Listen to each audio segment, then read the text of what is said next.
so much. All right, so I have a face that does not match my nationality.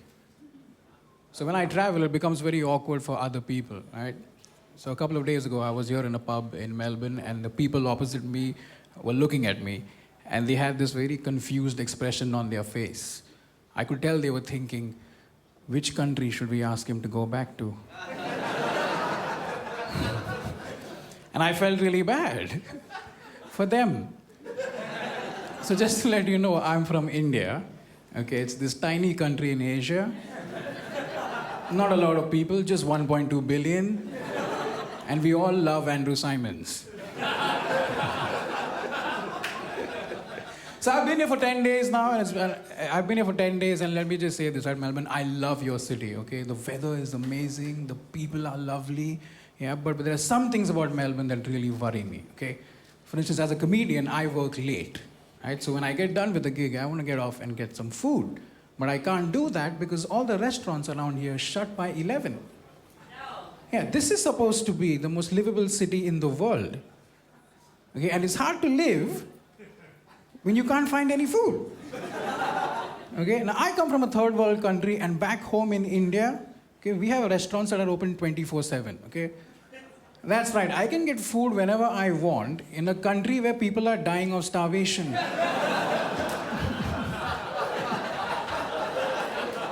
It's weird. But a lot of interesting things have been happening in my life. Recently, back home, I had to deal with some discrimination. Right? I was looking for an apartment on rent, right? So I saw a bunch of places. I found one I liked. And I was about to make the down payment, and I then get told that the landlord will not give the flat to Muslims or Catholics. And I'm thinking the same thing you are. What's wrong with Catholics?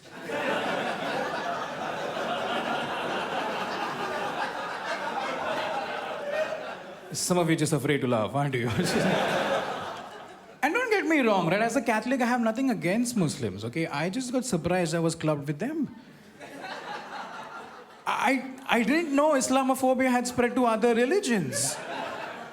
You know, but stuff like this keeps happening all over the world, not just India, right? Take the Syrian crisis, for example, right? Recently, the Syrian crisis exploded, and everybody was so apprehensive, right? Nobody wanted to help out, especially countries in Europe. And I have friends who live there, right? So I asked my friends, I'm like, why are you guys so anti-refugee? You should help them out. And they were like, see, we don't want to let the Syrians into our country because if they come in, they will bring their culture and religion with them. And we don't want that. Yeah, and I'm like, that's so silly, okay? Because cultures, no matter how different, after a point blend in. Ask the Israelis and Palestinians. And to be fair, some countries were very helpful, right? Germany, for instance, decided to accept 800,000 refugees. And I was like, wow, the Germans are helping save a race of people. Huh? Hitler must be so pissed off. And even America decided to jump in, right? Because America likes to participate in world events. But the only difference is whenever America participates in a world event, a lot of people die. So America jumped in and said, all right, so we'll accept 10,000 refugees over the next 1 year, to which the Syrians said, no, thank you. Because the Syrians are smart, okay? They know that if they move to America, they'll have to send their kids to an American school. And if they send their kids to an American school, their kids will get an American education. And we all know how much an American education is worth when people in that country can't tell the difference between a clock and a bomb.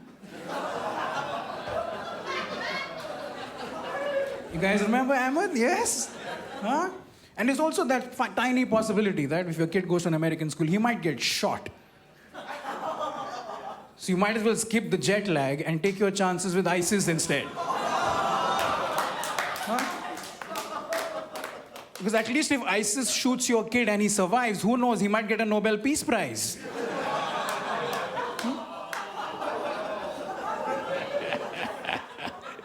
Yeah. They're still shooting kids in American schools. And no one's doing anything about it because Americans love their guns. They don't want to give that up. So what they decided to do is upgrade their education system. Yeah, for example, this is a question that appeared in a test recently, right? 25 students were sitting in a class. A gunman walks in and kills 7. Assuming he was using a Bushmaster M4 assault rifle, how many bullets does he have left?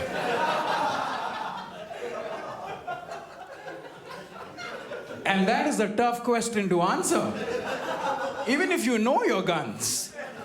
Because what if the gunman had to shoot a kid twice?